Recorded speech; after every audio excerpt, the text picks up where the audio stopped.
Oke. Ya, assalamualaikum. Ya, assalamualaikum warahmatullahi wabarakatuh. Cek sound. Oke, terima kasih yang sudah bergabung pada malam hari ini. Jadi, kali ini di Instagram saya @aryawibowo mengadakan expert talk lagi yang temanya adalah imunisasi anak di saat pandemi COVID-19. Dan apabila ada yang ingin mengajukan pertanyaan nanti pada saat live dengan narasumber saya, dokter spesialis anak, dokter Lia, boleh diajukan di chat atau di komen ya. Sembari kita membahas topik tentang imunisasi pada anak yang malam ini akan kita bahas. Oke.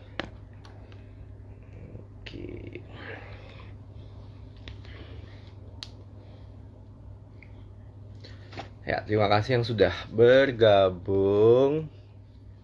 Sembari kita menunggu untuk dokter Lia-nya bergabung bersama kita kali ini. Oke, terima kasih yang sudah join.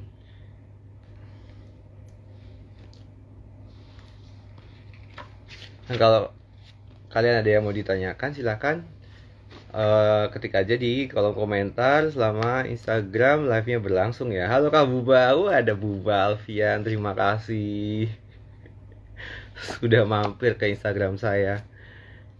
Waalaikumsalam, Indah. Halo Dokter Ale.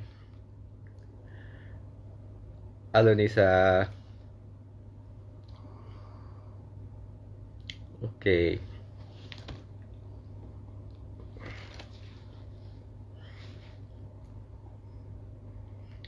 Oke, sembari mungkin menunggu untuk Dokter Melia bergabung bersama kita, mungkin kalau ada yang ingin ditanyakan boleh langsung ditanyakan dulu di kolom komentar ya. Halo Dokter Siska, thank you sudah bergabung. Halo Grace Chronicle. Halo Ferry Ari, oke. Halo Aziz Kuntoro, halo Yunia, halo Armiade. Oke.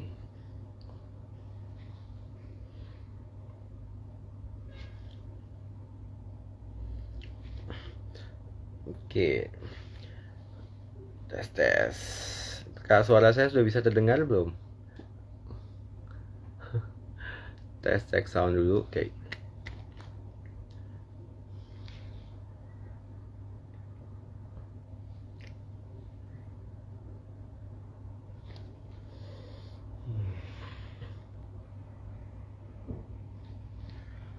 Oke.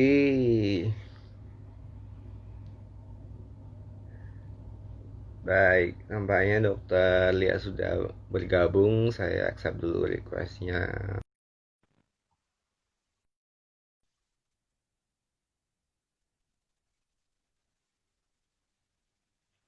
Halo Mbak Deli. Halo, Halo, selamat malam Dokter Lia. halo, selamat Senang malam sekali Dokter Alia. Suaraku having jelas you nggak? on my episode. Enggak sih jelas, suara saya gimana?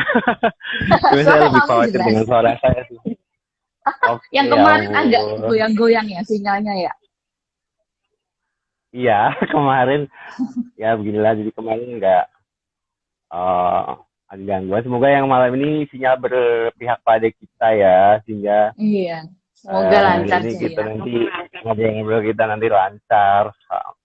Oke, Oke, terima kasih sudah bergabung. Saya akan membuka dan menyapa dulu pada oke. kawan-kawan Instagram saya, kawan-kawan Instagramnya dokter yang sudah bergabung. Terima kasih sudah meluangkan waktunya di acara IG Live kali ini ya. Jelas Expert Talk kali ini kita akan membahas mengenai tentang imunisasi ya dan kesehatan anak, dan terutama adalah nantinya akan dibahas poin utamanya adalah gimana sih imunisasi anak pada saat pandemi COVID-19. Dan bersama saya sudah bergabung juga narasumber saya dan kakak saya dan mbak saya yang baik ini dan cantik ini dan awet muda ini. Itu Dokter Melia Yunita. Ada maunya kayaknya nih. Mau biar diajarin Mbak, biar diajarin iya. tentang imunisasi, iya, ya seperti topik kita malam ini. Oke baik Mbak, mungkin silakan Mbak kalau mau memperkenalkan diri dan menyapa kawan-kawan Instagram kita malam ini. Iya, halo, selamat malam semuanya. Aku tadi lihat beberapa ada pasienku join nih. Ada Bu Ayu, terus ada siapa tadi ya? Aku kayak mengenali account-nya. Cuman kadang kan mereka account-nya namanya apa, ibunya namanya siapa, bayinya namanya siapa. Jadi kadang nggak ini, cuman familiar dengan nama-nama akunnya. Nah, kan tuh dia udah berdadah-dadah, Ibu Ayu Agustin. Terima kasih yang udah pada join. Perkenalkan, saya Dr. Melia Yunita, boleh dipanggil Dr. Lia atau Dr. Melia. Saya praktek di Eka Hospital di Cibubur, di kota wisata. Gitu. Jadi malam ini kita mau bahas tentang imunisasi ya, Dr. Arya ya. Iya betul. Tadi bahkan ada yang di WA saya, dulu dokter pernah di BSD ya? Iya, aku di Eka Hospital BSD sebelumnya. Bilang apa dia? Ada yang teman SMA saya itu dulu dokter anak saya, udah pindah tapi sayang banget kayak gitu. Oh gitu. Itu banget ya. Bisa nyambung ya? Dunia itu sempit ya ternyata ya. Nyambung ya. Oke. Gimana? Kita mau mulai dari mana? Kita mungkin bahas dari basic dulu kali ya dok. Kalau mungkin kalau Instagram saya, kalau dokter kan mungkin sudah basic di anak. Mungkin gimana sih, apa aja sih imunisasi itu buat anak tuh apa aja, terus kapan aja harusnya gitu. Nanti baru kita akan masuk topik yang ke COVID-19 ya. Oke dok, silakan dok. Oke, jadi imunisasi ini sangat penting dilakukan, baik kita mau lagi pandemi atau nggak pandemi, itu sebaiknya tetap harus dilakukan. Nah, secara garis besar, jadwal imunisasi itu di Indonesia ada 2, Dr. Arya, yang dari Kemenkes, yang biasa dilakukan di Posyandu atau Puskesmas, kemudian ada jadwal imunisasi oleh IDAI atau Ikatan Dokter Anak Indonesia. Nah, itu yang kadang-kadang sering rancu sebenarnya. Banyak pasien suka datang ke saya, dok saya vaksinnya yang wajib aja, yang nggak wajib nggak usah. Gitu. Nah, itu sebenarnya term yang kurang tepat, Dr. Arya. Kita tidak ada vaksin yang namanya wajib nggak wajib gitu loh. Semuanya sebenarnya wajib, cuman kondisi kita Indonesia ini kan masih negara berkembang. Jadi pemerintah masih belum bisa mengcover semua vaksin itu. Jadi kalau di luar negeri hampir semua vaksin itu di-cover, Dr. Arya. Mau PCV, mau MMR, varicella, atau cacar air, itu semuanya di-cover. Cuman di Indonesia kita keterbatasan masalah dana dan biaya. Jadinya pemerintah lebih mengutamakan penyakit-penyakit yang dapat dicegah dengan vaksin yang secara epidemiologi atau insidensi itu paling tinggi gitu loh di kita. Jadi utamakan dulu yang kejadiannya banyak gitu. Jadi sebenarnya bukan wajib nggak wajib, tetapi karena permasalahan dari biayanya. Jadi kalau misal para ayah ibu yang join IG Live kita pada malam hari ini, kalau misal sudah mengikuti vaksin yang di Kemenkes, yang di Posyandu atau Puskesmas, jika memungkinkan, tolong lakukan juga vaksin-vaksin yang lain ini, gitu loh. Karena kita kan nggak bisa milih kan, anak kita bakal terkena yang katanya imunisasi wajib, anak kita bakal nggak kena yang ini, gitu kan. Nggak bisa, penyakit itu bisa kena ke siapapun, gitu loh. Dan menurut saya, kalau kita bisa save money sedikit mulai, mungkin gini loh, udah planning, wah udah mau lahir nih anaknya, harus mikir juga, oh imunisasi di 6 bulan pertama tuh banyak banget tuh, tiap bulan pasti datang ke dokter anak untuk vaksin. Nah, udah mulai di planning harganya berapa, mungkin kita harus nabung dari sekarang. Karena percayalah, uang yang dikeluarkan untuk vaksin itu tidak apa-apanya dibanding kalau sampai anak para bunda, para ayah, ibu yang ikut itu sampai sakit. Contoh gampang PCV deh. PCV itu kan vaksin untuk mencegah pneumonia dan meningitis, radang paru dan radang otak gitu. Jadi kalau kita bisa mengeluarkan ekstra dana untuk vaksin PCV itu akan sangat menghemat dibanding kalau anak ayah ibu semua terkena penyakit salah satunya pneumonia atau meningitis, itu akan dirawat di rumah sakit, biayanya lebih besar. Belum lagi kalau meningitis, radang otak, kalau ada gejala sisa, kecacatan, segala macam, itu akan sangat-sangat nggak bagus gitu. Jadi saya pengen melalui IG Live ini, ibu-ibu mulai mengubah mindsetnya bahwa tidak ada yang namanya wajib tidak wajib. Yang ada adalah di kita itu vaksin yang dasar Yang dari Kemenkes dan vaksin, ya, dan vaksin tambahan. Mungkin istilahnya adalah tambahan. Tapi bukan wajib nggak wajib, semuanya wajib Bu. Kalau nggak wajib nggak ngapain kita masukin jadwal vaksin kan? Gitu, gitu deh pengantarnya Dokter Arya. Oke, kalau yang wajib-wajib tadi apa aja sih yang sorry ya, semuanya wajib ya, sorry, yang vaksin yang dari Kemenkes. Yang dari Kemenkes itu biasanya itu tuh pada saat lahir ada hepatitis B yang pertama kan. Habis itu ada BCG. Kemudian ada DPT sebanyak 3 kali. Habis itu langsung ke campak. Gitu. Kalau DPT itu saya bilangnya DPT doang, sorry takutnya ada yang miskom. DPT itu kalau yang ayah bunda vaksinnya di puskesmas, posyandu, mereka pakainya namanya pentabio, Dokter Arya. Pentabio itu Ya, penta, berarti 5. 5 itu berarti difteri, pertusis, tetanus, hemophilus influenza, dan hepatitis B. Jadi maksudnya pentabio tuh itu isinya. Nah itu termasuk yang dikatakan vaksin dasar gitu. Jadi harus dikasih 3 kali. Nah, biasanya kalau ngikutin jadwal puskesmas itu selesai di 4 bulan. Jadi kan lahir hepatitis B. 1 bulan atau 2 bulan lah boleh itu BCG. Habis itu DPT, habis itu 9 bulan campak gitu loh. Itu kalau ngikuti jadwal yang dari Kemenkes gitu. Nanti masih ada tuh 18 bulan itu ulangan DPT, kemudian ulangan campak, itu ada juga gitu. Oke, lalu yang dari IDAI yang wajib juga seharusnya ya, ini boleh diberitahu mungkin Dok? Kalau yang dari IDAI selain yang tadi saya sebut itu termasuk, tapi ada tambahan itu tadi PCV sama rotavirus kalau yang di bawah 6 bulan ya. PCV itu ya untuk mencegah radang paru atau pneumonia dan meningitis atau radang otak. Nah, habis itu rotavirus. Rotavirus itu untuk mencegah diare. Jadi ayah bunda harus tahu penyebab kematian anak balita di Indonesia itu cuma 2. Itu ganti-gantian aja tuh rankingnya. Diare dan pneumonia.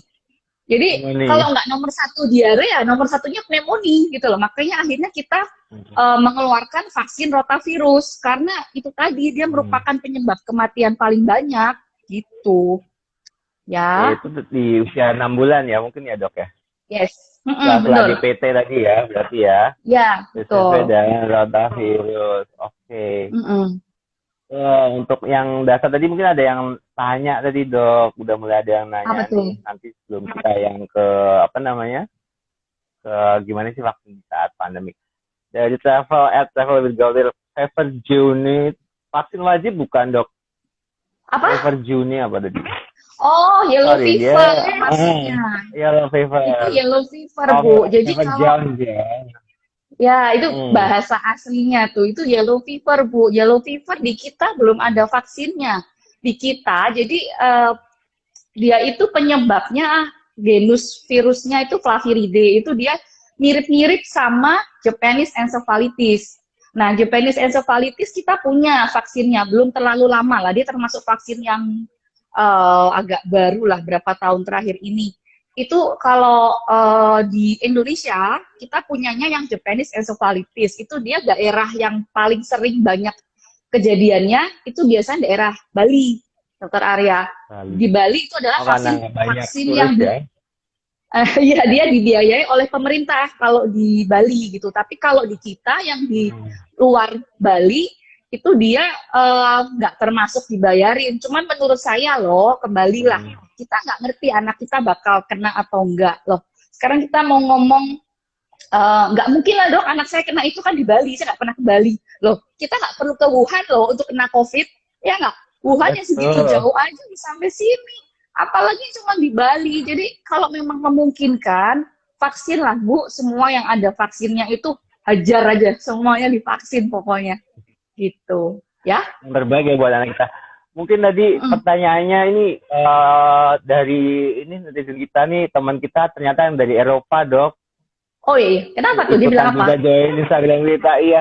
Dok, apakah polio dan hepatitis? Tadi yang nanya pertanyaan sama, dan terima kasih sudah join ya, jauh-jauh dari Eropa, join di Instagram Live kita. Dok, apakah polio dan hepatitis B wajib pada saat baru lahir? Saya di Eropa, vaksin tersebut mulai 2 bulan. Kenapa berbeda ya, Dok, sama yang di Indonesia? Oke, iya Bu. Kalau Ibu bandingin jadwal imunisasi IDAI dan jadwal nggak usah jauh-jauh Eropa Bu, Singapura aja beda sama kita. Itu semua tergantung dengan epidemiologinya. Mungkin Ibu di Eropa nggak pernah dapat vaksin BCG Bu, karena penyakit TBC rendah sekali. Nah, kalau di kita, Ya, TBC itu lebih sedunia genetik ya. tinggi. Kita termasuk tinggi kejadian TBC-nya. Kita nomor 2 atau nomor 3 tuh bolak-balik di situ aja. Makanya BCG wajib. Demikian juga dengan hepatitis B dan polio, Bu. Di luar negeri, di Eropa sudah bebas polio sejak kapan tahun. Di kita masih belum bagus. Kemudian hepatitis B itu kita masih tinggi banget. Jadi makanya begitu usia 12 jam, bayi baru lahir udah langsung hepatitis B. Dan pada saat dia mau pulang, kita harus kasih vaksin polio dulu. Jadi bagaimana pemerintah atau ikatan dokter anak setempat itu membuat jadwal, itu akan sangat disesuaikan dengan kondisi penyakitnya. Banyaknya apa nih penyakitnya? Oh kita duluin yang ini gitu. Jadi di Eropa dan Indonesia pasti beda banget. Aku pernah punya pasien nih dokter Arya, dia pindahan dari Jerman. Dari Jerman dia datang udah usia 5 bulan, 6 bulan. Dia pindah ke Indonesia. Saya bingung, dia BCG nggak ya? Gitu kan, karena di sana tidak diwajibkan, tidak dikasih BCG. Tapi begitu dia masuk ke Indonesia, berarti dia potensi banget untuk terkena TBC kan? Otomatis kita harus vaksin BCG. Nah, buat ayah bunda yang punya anak yang belum vaksin BCG, tetapi mau divaksin di atas usia 3 bulan, itu harus dilakukan dulu yang namanya mantuk tes. Ini kayak ada yang tanya, ada kemarin, aku lupa di sini atau di mana ya. Jadi harus mantuk tes dulu untuk tahu anak ini sudah pernah terinfeksi atau belum. Kalau mantuk tesnya positif, artinya udah pernah kena gitu TBC-nya. Jadi kalau udah kena, nggak divaksin. Imunnya yang terbentuk apa kan? Sudah terbentuk sistem imunnya apakah sudah terbentuk apa belum ya? Mantuk tes ini. Ya. Oke, betul. Mungkin untuk next lagi ada yang nanya lagi, udah mulai banyak pertanyaan. Ternyata alhamdulillah ya Dok. Kamu lega ya? Kalau banyak pertanyaan ya? Iya, saya lega. Aduh, gimana ya udah ngundang narasumber hits kayak misalnya sepi gimana, ternyata banyak yang nanya juga yang banyak beliau. Terima kasih banyak ya. Izin teman-teman Instagram sekarang ini ada dari Ibu Amelia Priscila, Dok. Untuk 9 bulan vaksinnya campak aja, Pak, campak dan rubella nih. Oh, ini ada juga tuh di pertanyaan DM yang aku kirim ke dokter Arya kan, yang dia tanya campak itu apa, campak rubella gitu. Jadi gini Bu, kita Indonesia itu dulunya kita pakainya campak tunggal gitu di 9 bulan ataupun di ulangan campak yang kedua. Kalau Ibu vaksin di puskesmas ya, kan campak pertama 9 bulan, habis itu campak kedua ada di sekitar 15-18 bulan. Kita pakai campak tunggal gitu. Tapi ternyata pada perjalanannya kebijakan itu bisa berubah Dokter Arya, tergantung dengan kondisi kita. Ternyata pada tahun sekitar 2012 sampai 2018 itu kita ngumpulin data tentang kejadian rubella kongenital atau rubella bawaan. Bayi yang lahir dari ibu yang pernah terkena rubella, jadi bayinya lahir dengan sindrom rubella kongenital. Itu kelainannya banyak banget. Ada tuli, ada katarak, ada kelainan jantung.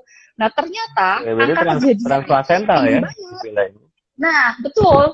Itu angka kejadiannya tinggi banget ternyata di kita. Dan itu menyebabkan angka kecacatan dan menurunkan kualitas hidup yang sangat berdampak gitu buat anak. Akhirnya pemerintah mengubah polisi. Mereka memasukkan si rubella ini, R itu, jadi satu di vaksin campak di 9 bulan. Makanya sebutannya MR, Measles and Rubella gitu. Jadi kalau ibu mau vaksin, kalau memungkinkan ada MR-nya, ambillah yang MR. Cuman masalahnya MR ini terbatas juga, Bu. Kayak di rumah sakit saya, swasta ya. Rumah sakit swasta kita agak kesulitan untuk dapat MR gitu. Jadi walaupun pemerintah sudah merubah dari campak ke MR, tapi sebenarnya stok campak kita tuh masih banyak gitu. Jadi untuk kita yang di swasta, kita lebih pakai sih campak ini, Dokter Arya. Jadi kalau ibu bisa MR lebih bagus. Kalau MR nggak ada, ibu punyanya campak, nggak masalah, kasih campak. Nanti pada saat usia 15 bulan, itu ada vaksin MMR. MMR ini beda lagi nih, Measles, Rubella. Ya, dia campak, gondongan, dan rubella. Di puskesmas tidak punya MMR. Yang punya MMR adalah di rumah sakit swasta. Jadi kalau 9 bulan nggak dapat R, nanti 15 bulan akan dapat R-nya dari MMR-nya, Bu. Gitu. Ya, mudah-mudahan paham ya. Kalau nggak paham, tanya lagi boleh ya, Bu? Ya mungkin kalau misalnya nanti ada yang belum paham, pengen pertanyaan lebih lanjut, bisa ke DM saya atau ke DM-nya Dokter Lia ya nanti ya. Iya, boleh, boleh. Next ini sudah ada pertanyaan lagi Dok yang ikut live kali ini dari sejawat kita Dokter Siska. Dok, biasanya pasien yang pindah-pindah jadwal penyuntikan IDAI ke Kemenkes gimana Dok? Karena kan agak beda ya Dok jadwalnya, itu bagaimana? Kalau menurut saya tidak masalah. Dokter kan yang tanya ya. Nggak masalah dok, asal dokter memperhitungkan jarak antara satu vaksin ke vaksin berikutnya. Maksud saya gini, kita punya jarak minimal untuk vaksin yang pertama ke vaksin berikutnya. Dan itu tergantung jenis vaksinnya. Dokternya pasti tahu, kita vaksin itu kan secara garis besar ada yang vaksin hidup yang dilemahkan, ada juga vaksin yang memang udah dimatikan gitu, atau hanya partikel bagian dari bakteri atau virusnya sudah mati. Ya, kalau vaksinnya termasuk vaksin yang hidup dilemahkan, artinya dia vaksin masih hidup walaupun dia dilemahkan. Jaraknya harus 4 minggu dok, minimal. Tidak boleh hari ini mau ditawarin vaksinnya 2 kiri kanan gitu, terus enggak satu aja, 1 minggu lagi aja gitu bisa. Nah, itu nggak bisa kalau vaksinnya termasuk vaksin yang hidup dilemahkan gitu loh. Jadi hidup ke hidup itu 4 minggu. Tetapi kalau vaksinnya termasuk vaksin yang mati atau tadi bagian dari partikel kuman, itu dia boleh ibu kalau mau ngulang misal 2 minggu gitu. Ya, terus sekalian kita ngomong nih Dokter Arya, ibu-ibu jangan takut dengan vaksin ganda ya. Jadi kalau disuntik kiri kanan pahanya itu nggak apa-apa banget. Kita lagi pandemi gini kan mengurangi angka kunjungan kan, jadi kalau dokternya menyarankan ini Bu suntiknya langsung 2 biar nggak nggak bolak-balik gitu kan, mau aja itu nggak apa-apa, nggak akan nggak akan menambah efek samping lebih demam anaknya atau apa gitu, nggak apa-apa langsung 2 ya, ngirit ibunya. Saya sih senang-senang aja Bu kalau ibu ketemu saya terus sih, coba kasihan ibunya ya. Wah, menarik sekali ya. Ini saya sambil nyatet-nyatet juga nih, Dok, ilmu-ilmunya. Update-update ini. Terima kasih banyak, loh. Ini ada lagi, apa Dok. Tuh? Dari KS Jawa juga sih, Dok. Dokter Ale, itu Meher. Instagramnya meher.s. Malam, Dok, bagaimana sih mengedukasi ayah bunda yang masih berpikiran bahwa vaksin itu berbahaya? Realita di lapangan masih banyak, Dok, para orang tua yang memiliki belief vaksin is dangerous katanya. Oke. Kalau saya biasanya saya jelasin, misal setiap penyakit yang bisa kita cegah dengan vaksin, itu pasti penyakit yang berbahaya dan mematikan. Biasanya sih aku ceritain, Bu, vaksin jadi gini nih, suka-suka ada yang, udah dok, DPT yang wajib aja, PCV-nya nggak usah. Saya tanya dulu, Bu, ibu tahu nggak PCV itu untuk apa? Nggak tahu dok, saya cuma dengar yang wajib aja, PCV kan tambahan, nggak wajib, nggak usah gitu. Loh ibu tahu dulu nggak gunanya apa? Jelasin gunanya. Vaksin ini untuk mencegah pneumonia Bu, pneumonia itu penyebab kematian paling tinggi untuk anak-anak balita. Anaknya bisa sesek. Kalau perlu, saya suka tunjukin gambar dari komputer tuh. Aku searching aja di internet, kuliatin sama ibunya. Ini kayak gini, Bu. Paru-parunya kayak gini nih. Sekarang udah canggih ya. Udah tinggal bisa ini sendiri ya. Dari internet udah ini ya. Google. Iya, makanya. Kadang-kadang pasiennya juga udah sering aktif nanya loh pada dok ini gimana kalau begini, dari Google sudah banyak informasi ya. Iya, makanya kita bisa didapat yang penting kita edukasi sih, kita jelasin. Emang ibu mau anaknya jadi ada kemungkinan sakit begini, habis itu meningitis itu apa dok? Itu sebenarnya mereka nggak ngerti itu vaksin untuk apa, hanya denger-denger aja gitu loh. Jadi kita jelasin baik-baik, terus endingnya ya itu Bu, itu adalah kewajiban saya untuk menjelaskan ke ibu. Masalah ibu tetap tidak mau itu hak ibu. Tetapi saya sudah menjalankan kewajiban saya untuk ngasih tahu gitu loh. Kalau ibu nggak mau tapi karena ibu nggak tahu dan saya tidak ngasih tahu, saya salah, gitu kan? Kita ngerti ilmunya, kita harus share dong. Jadi ya kalau tetap nggak mau, aku udah menyerah sih. Tapi yang penting aku udah kerjain bagianku. Edukasi itu penting. Cara kita edukasi. Ya. Betul sekali ya. Mungkin juga dijelasin, mungkin kita sambil dari dokter baca-baca update-nya, mungkin kalau ada update-update tentang kejadian penyakit yang berhubungan dengan vaksinasi yang akan kita berikan, juga bisa diberitahukan ya kepada ibu-ibu ya, ini kejadiannya pneumonia seperti ini, penelitian seperti ini, ya, jadi evidence juga ya mungkin ya dok ya. Dok, kalau ada pertanyaan dok, dari Amelia Priscilla. Dok, anak kami bulan lalu dijadwalkan rotavirus 3 dan PCV 3 usia 8 bulan, tapi kelewat karena lagi sakit. Nah, bisa nggak divaksin di usia 9 bulan? Oh, rotavirusnya nggak bisa, Bu. Kalau ibu bilang rotavirus ketiga, berarti ibu pasti pakai yang Rotatek. Jadi rotavirus vaksin itu ada 2, Ibu, di Indonesia. Satu Rotarix, yang kedua Rotatek. Kalau ibu bilang ketiga itu pasti Rotatek, karena rotavirus yang Rotarix hanya 2 kali.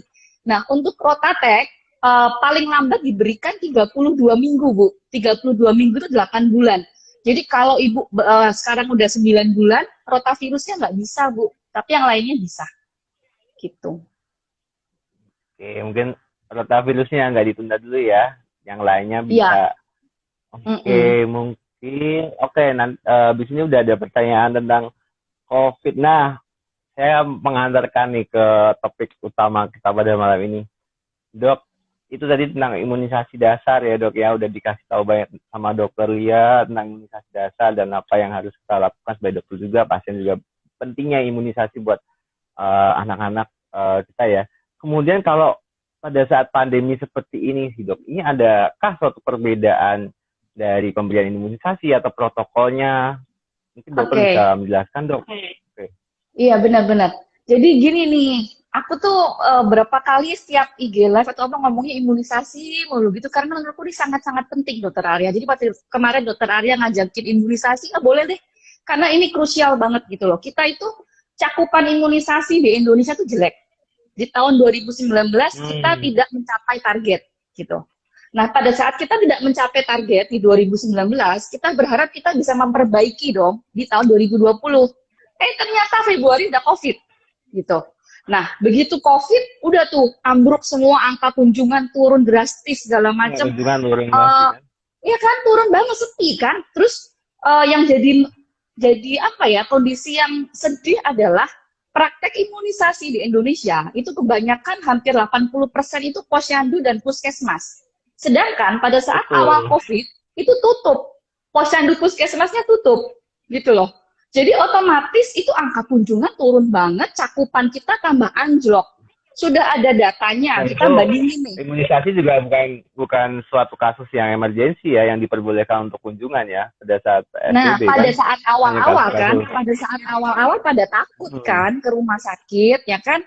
Terus kita bandingin nih data tahun 2019 Februari dan misal Februari di 2020 atau kita punya data sampai bulan Juli, kita bandingin cakupan kita anjloknya sejauh apa, sejelek apa gitu, ternyata hampir 50%. Misal vaksin DPT-1 itu tahun lalu kita dapat cakupan 80%. Ternyata sampai Juli baru 40% gitu. Nah, kita mikir, ini kalau kita diemin, kita nggak segera bikin rekomendasi gimana supaya masyarakat tetap mau ke rumah sakit, Tetap vaksin ya. kita Ayah bunda ya tetap harus kita vaksin kan ya. Itu penting banget nih. kita takut bakal terjadi Hmm. wabah-wabah kan, Dokter Arya. Bisa aja tahun depan kita wabah DPT muncul lagi, wabah polio muncul lagi. Kita nggak mau anak-anak Harusnya kita sudah kena nggak ada ya karena polio. imunisasi ya. Nah, Betul. benar, harusnya bisa dicegah. Polio itu nggak bisa disembuhin loh, bisanya dicegah. Sekali kena polio itu lumpuh, udah nggak bisa diapa-apain. Makanya kalau kita bisa mencegah dengan vaksin, hal yang simpel kenapa tidak gitu.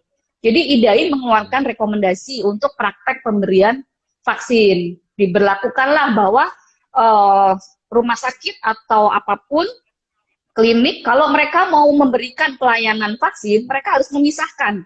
Ini adalah poli vaksin, ini adalah poli anak non vaksin, gitu. Jamnya dibedakan, kalau bisa ruangannya dibedakan, dokternya pun dibedakan. Di rumah sakit saya pun begitu. Saya kalau hari itu saya menerima poli vaksin, saya tidak akan periksa anak sakit. Besoknya baru saya anak sakit, besoknya lagi saya vaksin. Jadi kita pengen mengurangi gitu loh resiko untuk ketularan COVID gitu. Jadi itu kemudian biasakanlah kalau bisa, kalau mau vaksin bikin appointment, bikin janjian, telepon dulu ke rumah sakitnya. Saya planning untuk vaksin ini hari apa, jam berapa. Tanya sekalian, vaksinnya tersedia nggak? Jangan sampai udah jauh-jauh ke rumah sakit habis vaksinnya, ya kan? Tanya aja sekalian, bikin appointment dan jangan molor. Kalau appointment jam 8 ya jam 8, jangan jam 10. Kalau datangnya jam 10, ntar tumpuk dong sama pasien lainnya yang appointment jam 10, ya kan? Terus ya itu pada pakai masker, pakai APD ya. Tapi anak 2 tahun ke bawah nggak boleh pakai masker. Ini tadi pagi sih ada bayi dipakein masker. Nggak boleh ya di bawah 2 tahun. Ya, ini ada yang tanya sih sebenarnya sih dok di DM saya juga untuk bayi usia 6 bulan saya pakein masker sama face shield nggak dok gitu katanya. Masker nggak boleh bu. Ya ada yang tadi DM saya tuh. Kenapa dok seperti itu? Jadi kalau di bawah 2 tahun itu kita tidak merekomendasikan pemakaian masker ya, ayah ibu. Tolong dimengerti, bayinya itu masih terlalu kecil, terus dia punya saluran nafas masih kecil-kecil ya. Terus anak bayi itu kalau misal dipakein, kadang kan masker itu kan susah ya cari yang ukuran bayi, mereka iket-iket gitu kan, biar kenceng gitu kan. Ya kan, udah diikat gitu, seandainya dia sampai sesek, dia mau nyopot aja nggak bisa. Namanya bayi, kita takutnya dia malah ke bahaya gitu gara-gara dia sesek, gara-gara si maskernya itu.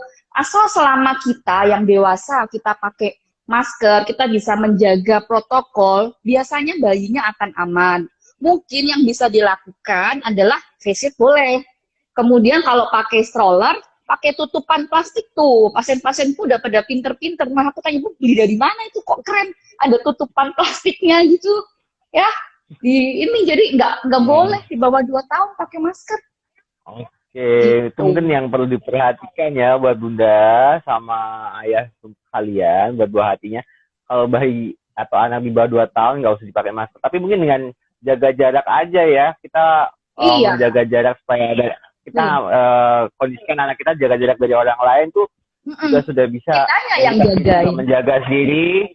Kita jaga supaya kita dipakai masker dan menjaga jarak dari orang lain, terutama kalau saat kunjungan di rumah sakit bisa preventif untuk ketertularnya COVID-19 ya. Yes. Oke, kemudian sudah banyak pertanyaannya dok. Numpuk ya? Numpuk.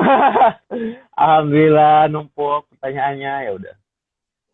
Tadi ada yang, ada Dwita Purba, pastinya dokter sepertinya. Terima kasih sudah menjadwalkan Boy vaksin di saat COVID ini. Oh iya si Boy, bayi itu baru berapa hari yang lalu kayaknya. Langsung ku jadwalin banyak kayaknya, karena banyak yang ketinggalan. Oke, terus ada lagi. Oh ya tadi, terima kasih atas jawabannya dok. Apakah ada yang bertanya dok? Tadi sudah dijawab mungkin ya, sudah. Dari Estuning Mugi, Dok, bolehkah vaksin campak bersamaan dengan vaksin PCV Boleh, pada Ibu usia boleh 9 bulan? gabungin. Boleh gabungin semua vaksin, Bu. Terserah. Tadi aku sempat ceritakan ada pasienku yang dari Jerman itu pada saat dia datang, aku tawarin, Bu, saya vaksin 2 ya hari ini ya, kiri kanan.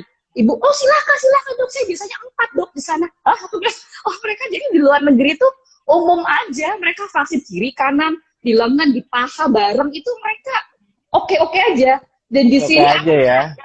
merayu untuk 2 kali suntik aja panjang betul aku ngomongnya. Jadi nggak perlu takut ya, ayah bunda. Oh, nggak perlu Betul. disuntik kanan, kiri, depan, belakang. Oh, Selama enggak itu juga memang kali sudah Bang. sesuai, sudah sama tenaga medis yang sudah dijelaskan manfaatnya, dan memang di pusat kesehatan di Indonesia sama dokter anak atau dokter bisa dijelaskan nggak apa-apa. Jadi nggak perlu Nggak apa-apa. takut.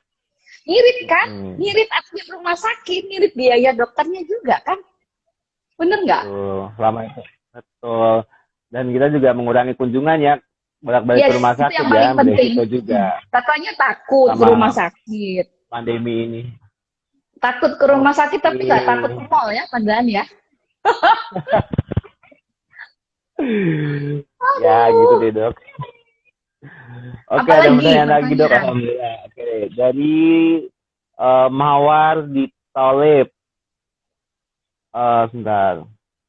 Dia ada. Dokter mau tanya, apakah pada vaksin DPT, HB, HIB terdapat kandungan antigen untuk mencegah meningitis pada anak? Oh iya, benar Bu.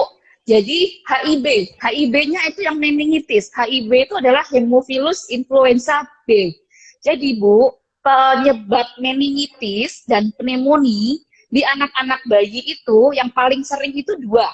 Yang pertama adalah Haemophilus influenza B yang ada di Pentabio. Itu dulunya nggak ada, Dokter Arya. Pentabio itu nggak ada HIB-nya dulu. Tapi karena pemerintah akhirnya bisa ngatur gitu, mereka mulai menyisipkan HIB. Jadi agak lumayan lah ada HIB-nya. Nah, yang kedua si PCV tadi. Itu adalah 2 bakteri penyebab paling sering untuk penyakit pneumonia, radang paru, dan meningitis gitu. Jadi suka ada yang miss juga. Kan sudah saya kasih ini dok, Pentabio kan ada untuk meningitisnya gitu, HIB-nya. Nah, tapi sebenarnya bakterinya ya ada 2 macam yang paling sering Bu, satunya si PCV gitu ceritanya. Wih, ada bapak-bapak ID, siapa nih yang ikut? Makasih ya, Dokter Arya harus follow bapak-bapak ID. Ntar follow ya, itu hiburan saya pada saat saya harus follow. Siapa itu? Ada lagi nggak pertanyaan? Setianya. Ada sih dok, benar dok. Ini saya scroll karena banyak sekali pertanyaan yang masuk dok. Dari sejawat juga sih dok. Ini ada tadi dari dokter Teli bertanya. Nah dok. Mana tadi? Aku mau. Selamat malam. Apa nih? Nah, apa kenapa? Selamat malam Dokter Lia, Dokter Arya. Saya ingin tanya, bila bayi terlambat vaksin HB hepatitis B0, maka untuk selanjutnya diberikan di usia berapa? Langsung aja Bu, secepatnya Bu. Aku nggak ngerti nih ibunya sekarang bayinya umur berapa. Langsung aja vaksin. Ya, nggak tahu umur berapa Bu. Coba dong tulis umurnya berapa. Bisa dilanjutkan dengan imunisasi yang lain apa enggak kalau udah kelewat? Kalau misal kelewat, ya segera dikasih. Kan bisa combo, Bu, yang saya bilang tadi. Bisa digabung sama yang lain, langsung aja dikasih. Hepatitis B di kita tinggi loh. Langsung aja, Bu. Oke, dan usia berapa sebaiknya mendapatkan vaksin hepatitis? Maksudnya? Di usia berapa dan sebaiknya mendapatkan vaksin hepatitis? Mungkin yang tadi kali ya? B. Hepatitis B mah langsung, Bu.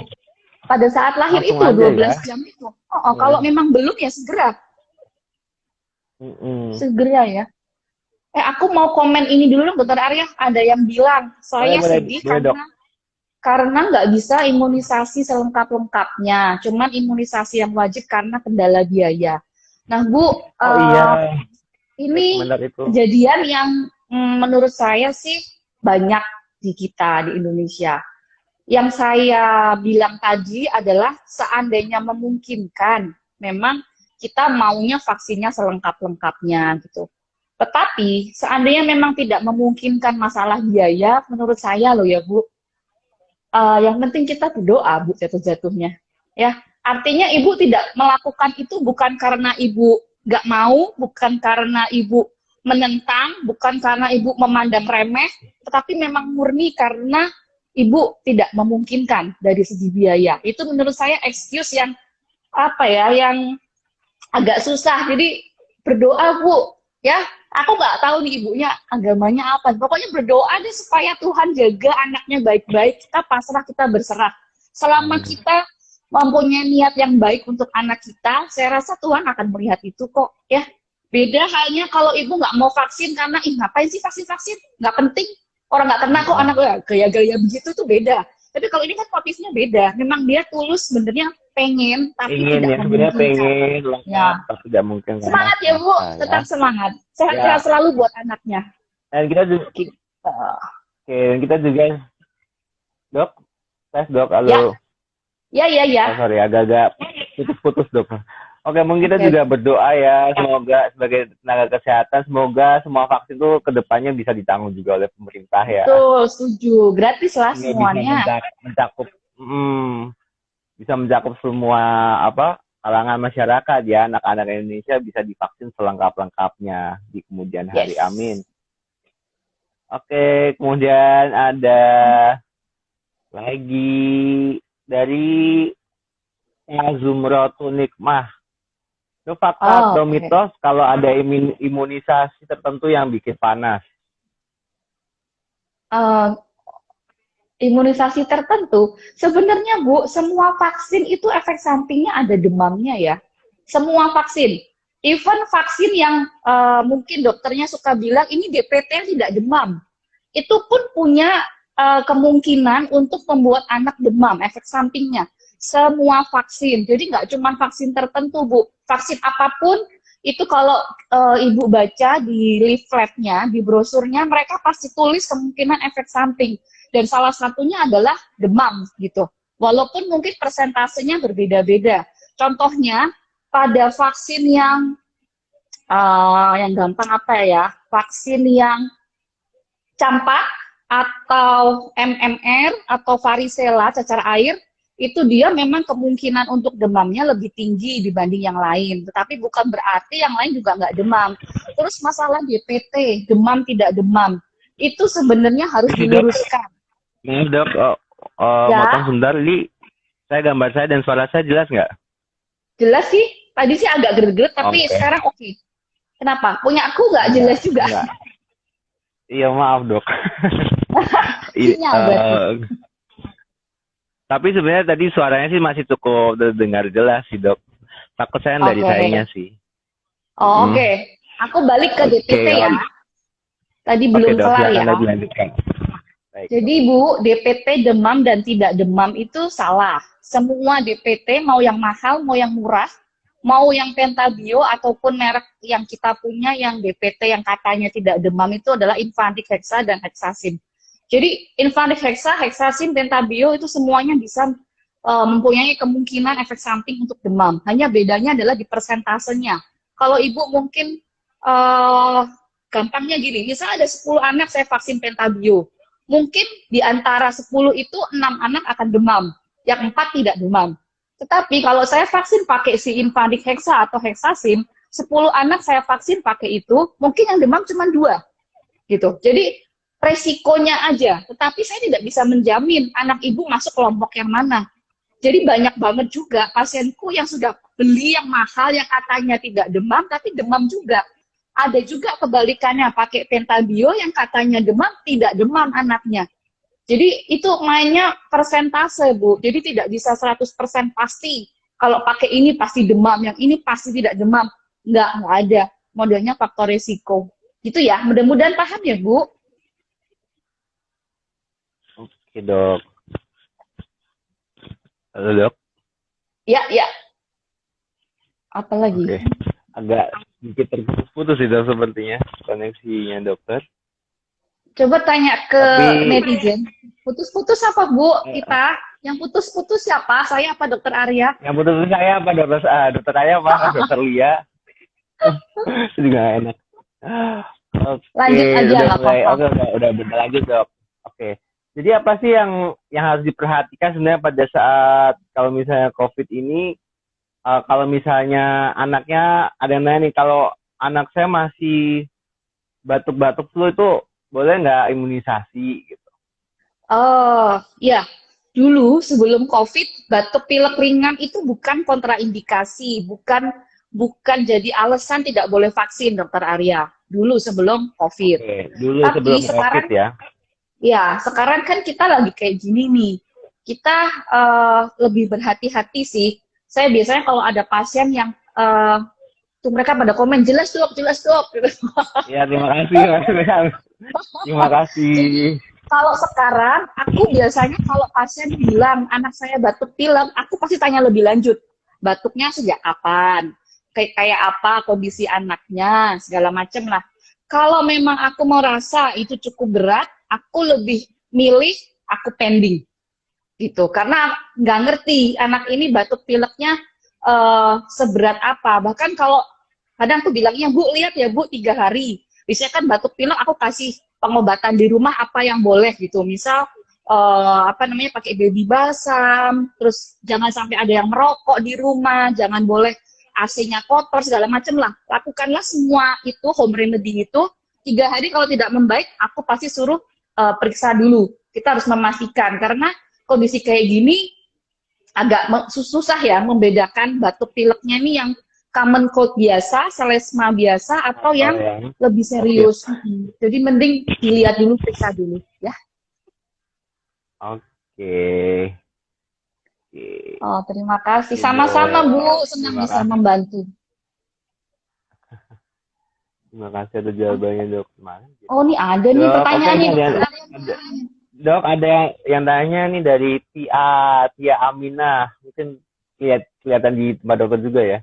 Di pedalaman tinggalnya, waktunya vaksin PCV tapi tidak ada. Nah, bolehkah saya beli vaksinnya aja dulu lalu disuntikan di tempat yang bisa menyuntikan seperti bidan setempat gitu, Dok? Bu, Ibu tidak boleh, Bu. Kalau yang boleh membeli, apa ya istilahnya ya, yang kan untuk mendapatkan vaksin itu kan ada syarat-syaratnya, Bu. Harus pelayanan kesehatan, harus praktek dokter, masyarakat biasa, kan atau ibu masyarakat biasa atau petugas kesehatan ya. Cuma kalau masyarakat biasa, setahu saya sih nggak boleh, Bu. Kalau memang ibu mau vaksin gitu, kalau memungkinkan, tenaga kesehatannya, Bu, yang seandainya mau ya, mudah-mudahan mau, ya? Coba yang mesenin. Gitu. Kalau ibu sendiri yang beli, saya rasa nggak boleh, Bu. Gitu. Ya.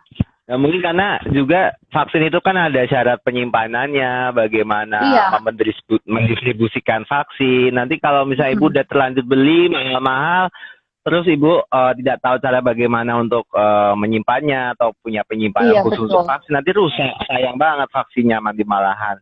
Betul, mahal-mahal. Setuju. Bedah plastik tahu juga ya, gituan ya.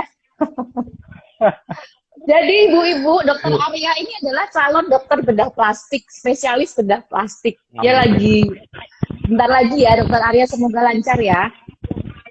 Amin, doakan ya, Dok ya. Semoga lancar.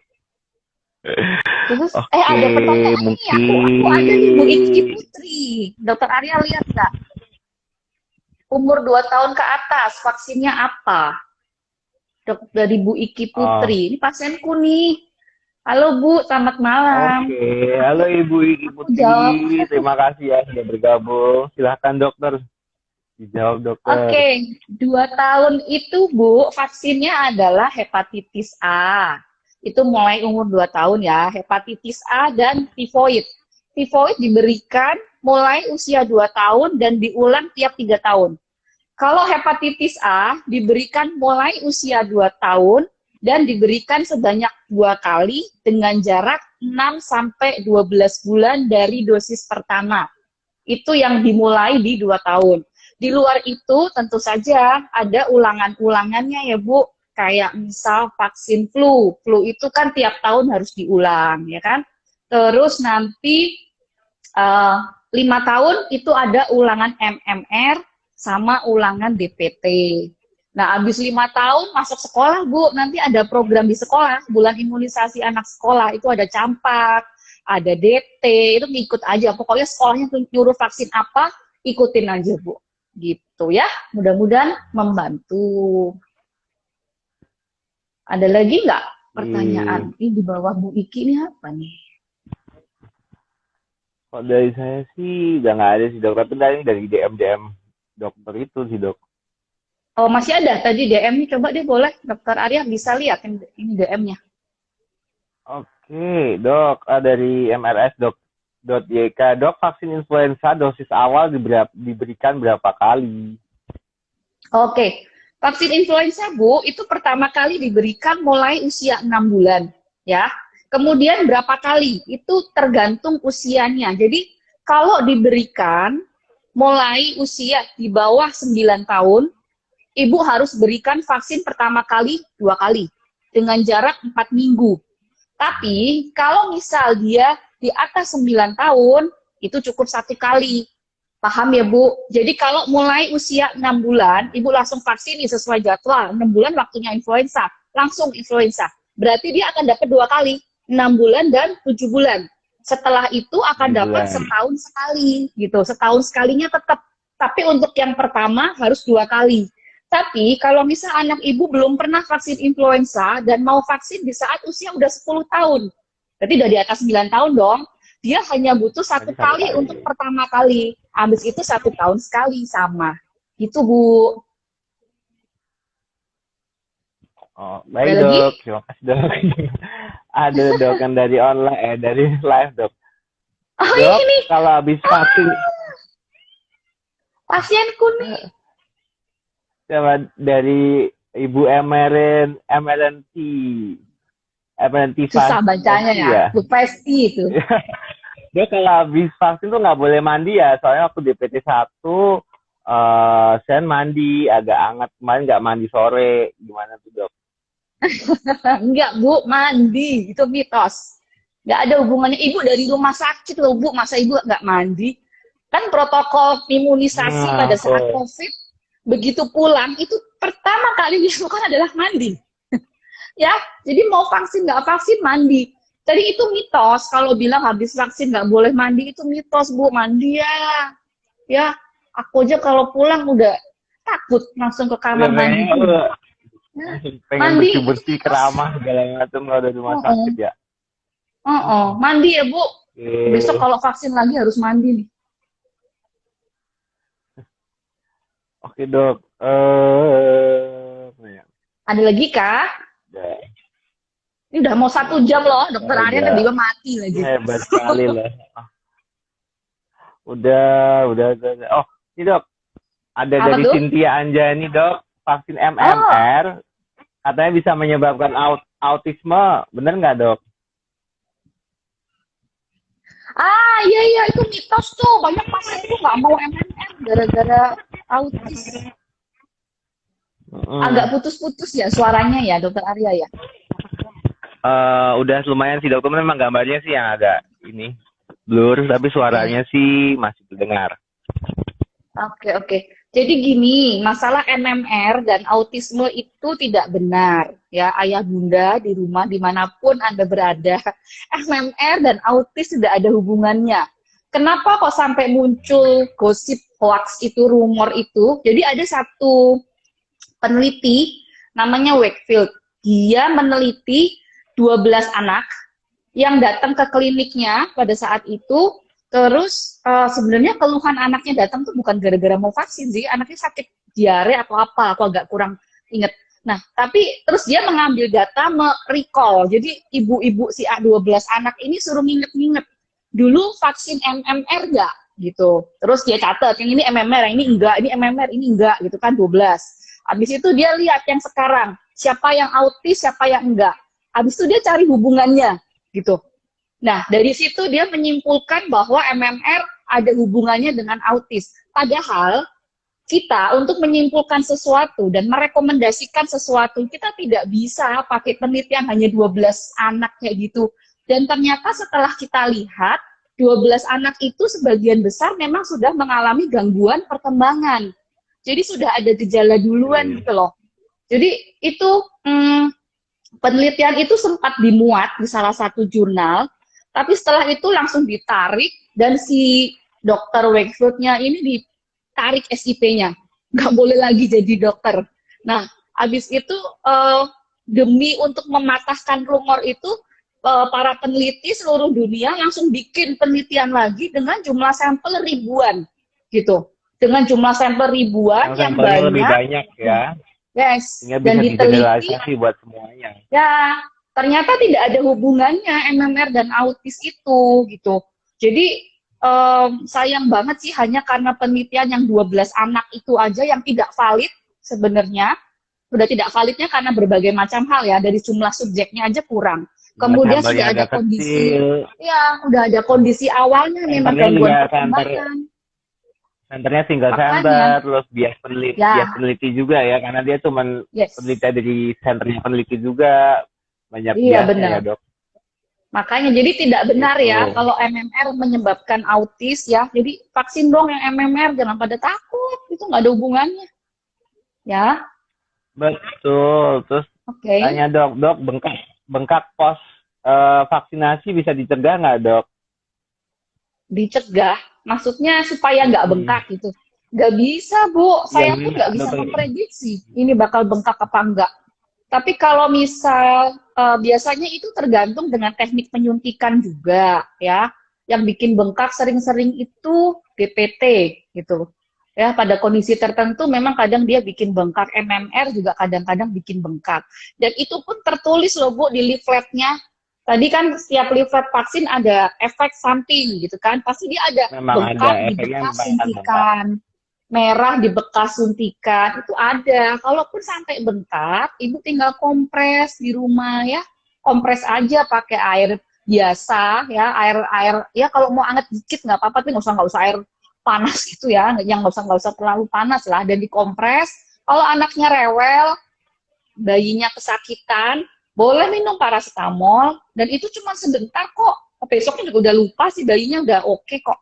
Ya, nggak bisa Bu kalau saya suruh nyegah, karena saya juga nggak ngerti ini bakal bengkak apa enggak. Tapi ya puji Tuhan ya sejauh ini sih aku nggak ada yang bengkak-bengkak parah habis. Jadi aku setiap mau vaksin tuh berdoa loh. Ya kan, kita nyuntik orang itu beresiko kan, dokter Ari enggak. Setiap tindakan selalu pasti berdoa.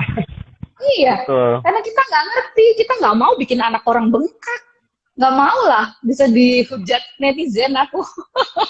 Tapi kan nggak ngerti, Bu. Itu kan hal yang nggak bisa kita prediksi, ya. Jadi berdoa itu penting semuanya, ya. Betul. Bagaimanapun kita hanya melakukan prosedur, hasil apapun juga nanti di tangan Tuhan juga, kesembuhan di tangan Tuhan juga. Seperti juga kalau misalnya tindakan bedah, tindakan apa, kita juga tidak bisa mengontrol segala macam kesembuhannya bagaimana. Tergantung orang dan tergantung Tuhan, maka kita harus banyak berdoa juga. Dan ya tentunya kalau emang ada keluhan, ya komunikasikanlah dengan dokternya. Misalnya kalau misalnya habis disuntik imunisasi, mungkin ada apa-apa, ibu merasa khawatir gitu, nggak terus googling sendiri, mendapatkan informasi yang salah. Iya, betul. Mending buat konsultasi aja ke dokter atau ke dokter yang melakukan tindakan ya. Penyuntikannya, jadi lebih benar dan lebih terarah gitu. Yes. Jadi tidak termakan hoax. Oke dok, mungkin itu saja kali ya dok ya. Mungkin kalau misalnya mungkin masih banyak yang nanya. Mungkin kalau misalnya ada, benar. Kalau misalnya masih ada pertanyaan, mungkin bisa kirimkan saja pertanyaannya ke DM saya ke @aryawibowo atau ke Dokter Lia langsung, mungkin di Instagramnya dokter di mana dok? Dr.Lia_pediatrik ya. Nanti Ya, langsung tanya aja ya. Oke? Atau mungkin nanti ada ide untuk topik-topik mengenai kesehatan anak, selanjutnya juga bisa di DM-kan selanjutnya ke Instagram saya boleh, ke Dokter Lia. Yes.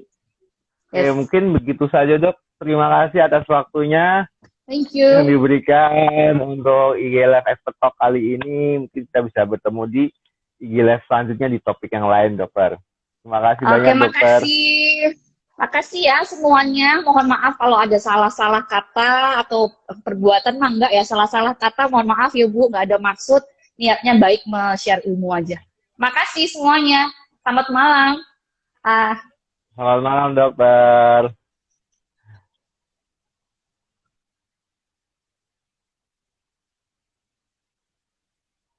Oke, baik. Itu tadi Instagram live bersama dengan narasumber kita, Dokter Lia, Melia Yunita, spesialis anak. Kalau misalnya masih ada pertanyaan dari ayah bunda sekalian mengenai kesehatan anak, nanti bisa langsung ke Instagramnya Dokter Lia ya, di Dokter Lia_pediatrics. Oke. Nanti juga saya akan tag di IGTV yang akan saya post kalau misalnya ada yang tidak bisa untuk mengikuti sesi live pada malam hari ini. Dan saya berterima kasih banyak yang sudah gabung di IG Live kali ini semuanya, bahkan ada yang dari pedalaman, dari Eropa. Terima kasih banyak pejabat juga yang sudah gabung. Dan saya mau menyampaikan ada IG Live selanjutnya adalah di hari Rabu nanti membahas mengenai akupuntur medis ya bersama dokter spesialis akupuntur yaitu dokter Darwin Harvin. Jadi jangan lewatkan juga di hari Rabu nanti pukul 20 waktu Indonesia Barat malam hari ini juga sama kayak IG Live kali ini juga nanti bersama dokter Darwin Harvin spesialis akupuntur. Oke. Terima kasih semuanya dan terima kasih juga buat scrapsuit.id buat scrapnya ini yang saya pakai hari ini. Thank you semuanya. See you on next IG Live. Live your life to the fullest. Bye-bye.